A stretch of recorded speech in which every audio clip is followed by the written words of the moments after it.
자, 닉 교수의 코인 이야기 시작합니다. 매주 화요일 지난 일주일 동안 있었던 뉴스를 한번 엮어서 여러분들하고 생각해보는 시간입니다. 이번 주에는 어떤 뉴스가 있었을까요? 중동 전쟁 확산하는 우려 때문에 크립토가 하락하고 있었습니다. 그래서 이게 언제까지 계속될까요?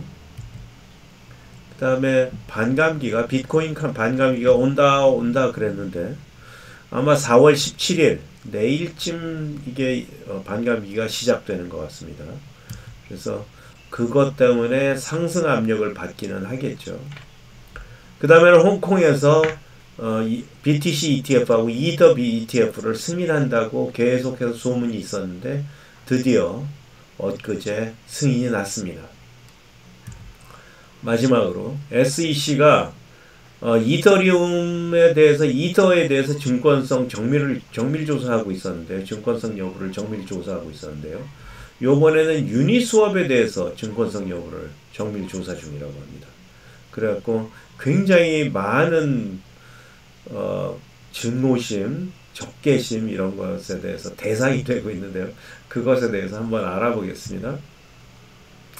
비트코인이 하락을 하고 있는데요. 지난주에 72,000불까지 올라갔었는데 지금 오늘은 63,000불까지 떨어졌습니다. 그래서 12% 떨어졌는데요. 여러분들 이게 하락이 지금 되게 재미있는 거는 62,000불까지 이게 지지선이 보장이 된다 그러면 그리 나쁘지는 않습니다. 왜냐면 이 지지선을 바탕으로 해갖고 다시 상승을 할 거다 이렇게 생각이 되니까요. 물론 여러 가지 상승 압력이나 하방 압력이 있습니다. 그 첫 번째가 하방 압력의 제일 큰 문제는 인플레이션이 도대체 잡히지 않고 있다는 거죠. 그래서 미국의 소비가 3월 중에 0.7% 증가했다고 하는데요. 예상치가 0.3%였다는 점을 생각해보면 2배가량 차이가 났습니다. 연준이 인플레이션을 잡는데 앞으로 더 힘을 기울여야 한다는 거고요. 이자율 하향은 최소한 가을까지는 될 리가 없다, 물 건너갔다 이렇게 생각을 하셔야 되겠습니다. 그 영향으로 비트코인 가격이 하향 조정받는 요인이 되었습니다. 물론 제일 큰 결정적인 요인은 비트코인 하락에 영향을 준 것은 아무래도 이란 이스라엘 전쟁 발발이고요. 그게 확전의 기미가 있다는 것입니다. 이란이 이스라엘에 드론과 미사일로 공습을 하고 이제는 이스라엘이 보복을 다짐하고 있는 현 상태가 크립토 자산의 급속 하락을 가져왔습니다. 사실 전쟁 자체가 위기를 불러왔다기보다는 전쟁이 발발한다는 소식으로 급한 하락이 오면서 상승에 걸려있던 선물이 24시간도 채 되지 않아 10억에 가까운 규모의 비트코인 선물이 강제 청산당했습니다. 그래서 그 충격으로 급격한 하락장을 가져온 것이죠.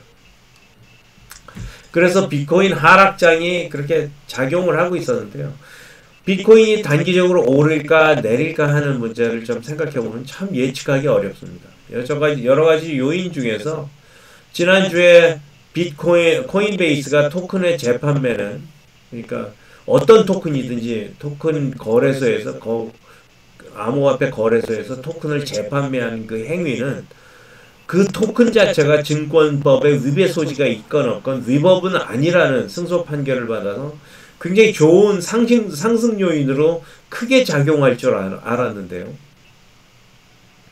지난주에 중공전쟁 확전의 가능성과 인플레이션 위험 때문에 크게 하락하는 결과가 있었습니다.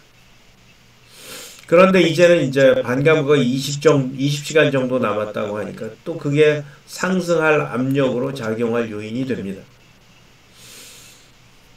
그래서 흥미로운 것은 금의 가격은 5차 중동전쟁 확산으로 인해서 크게 상승하고 있다는 것인데요. 비트코인은 아직 가치 저장 수단으로 금만큼 생각되지는 않고 있다는 증거가 됩니다. 오히려 하이테크 종목으로 일반적으로 인식되고 있는 중이라는 증거입니다. 많은 경우 비트코인이 가치 저장 수단으로 받아들이고 있을 것으로 추정을 하는데 아직 그만큼은 아니라는 것이 증명이 된 것이죠. 어쨌거나 비트코인은 상승 압력과 하락 압력이 동시에 존재합니다. 단기적으로는 굉장히 상승일지 하락일지 맞추기가 어려울 수 있다. 그렇게 생각을 하셔야 됩니다. 하지만 제가 여러분들에게 항상 말씀드리는 것은 비트코인은 장롱 코인으로 묻어둘 생각을 하시라는 것입니다. 잊고 있으면 장기적으로 10만 불, 15만 불, 심지어는 20만 불, 30만 불까지도 상승하여 있을 것입니다. 비트코인 이외에 다른 뉴스로 가장 충격적이었던 것은 그 뉴스 중에 유니스왑 토큰이 증권성일 수 있다는 전제하에 유니스왑이라는 탈중앙화 거래소의 정밀조사를 SEC가 시작했다는 것이었는데, 유니스왑이 탈중앙화 거래소의 대표격으로 디파이라는 분야를 심지어 만들어낸 거의 그 원조격이라고 본다고 하면은, 이 거래소가 이렇게까지 탈중화가 있는데도 이 거래소는 사실은 멤버들에 의해서, 참가자들에 의해서 운영이 되고 있고, 유니스왑이라는 회사는 그냥 웹페이지만 제공하는 겁니다. 그런데 그 회사가 발행한 유니라는 토큰이 증권성이라는 것은 어느 나라 법체계에서도 입증하기가 매우 어려운 것으로 생각되는데요.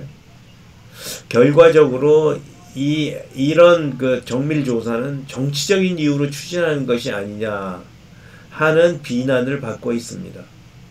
그래서 SEC가 굉장히 많은 비난을 지난주에 유니스왑과 관련돼서 받고 있었습니다. 그런데 오늘 뭐 그거하고 또 그 유니스왑하고 연결되면서, 자, 여러분들이 지난주에 제가 말씀을 드렸는데요. 다시 한번 여러분들에게 질문을 해봅니다. 이 비트코인을 보통 다음 비트코인을 추월할 만한 코인이 뭐가 있을까요? 하고 물어보면요, 우리들 일반인들은, 많은 분들은 그게 이더리움일 거라고 생각하실 듯한데요. 시티그룹이 지난주에 발표한 보고서에 의하면 그게 아니다고 예측하는 보고서를 발간했습니다. 그게 체인링크랍니다. 혹시 기회 되시면 한번 검토해 보시기를 추천드립니다. 오늘은 여기까지 하겠습니다. 감사합니다.